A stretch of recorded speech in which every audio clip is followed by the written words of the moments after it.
Drugs and గంజాయికి AP అడ్డాగా మారిందంటున్నారు YCP నేత కేకే రాజు. విశాఖలో 25 గ్రాముల కొకైన్ని పట్టుకున్నామన్నారు. కొకైన్ కేసులో అసలైన దోషులను తప్పించి అమాయకులను ఇరికించే ప్రయత్నం జరుగుతోందన్నారు కేకే రాజు. టీడీపీ నేతల అనుచరులను తప్పించడం కోసం అమాయకులను బలవంతంగా ఒప్పించి అరెస్టులు చేస్తున్నారన్నారు కేకే రాజు. 100 రోజుల్లో గంజాయి డ్రగ్స్ నివారిస్తామని హామీ ఇచ్చారని, గంజాయిని నియంత్రించేందుకు ప్రభుత్వం చర్యలు తీసుకోవట్లేదంటున్నారు కేకే రాజు.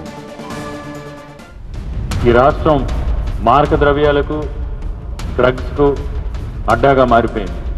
గంజాయి, కొకైన్ లాంటి డ్రగ్స్ను కూడా చాలా సులభంగా ఈరోజు ఈ రాష్ట్రంలో దొరుకుతూ ఉన్నాయి.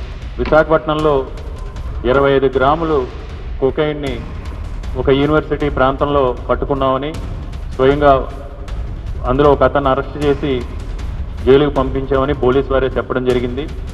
తెలుగుదేశం నాయకులకి అనుచరులుగా ఉన్న కొంతమంది ఈ డ్రగ్స్ వ్యవహారంలో ఇన్వాల్వ్ అయి ఉన్నారని, వారిని తప్పించడం కోసం ఈరోజు ఒకరిద్దరు అమాయకులను కూడా బలవంతంగా ఒప్పించి అరెస్టు చేశారనేది మాకున్న సమాచారం.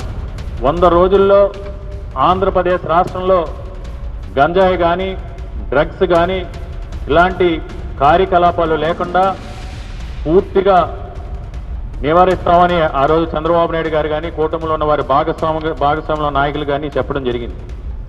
ఈరోజు ఆ దిశగా ఎక్కడా కూడా చర్యలు తీసుకున్న దాఖలాలు కనపట్టలేదు.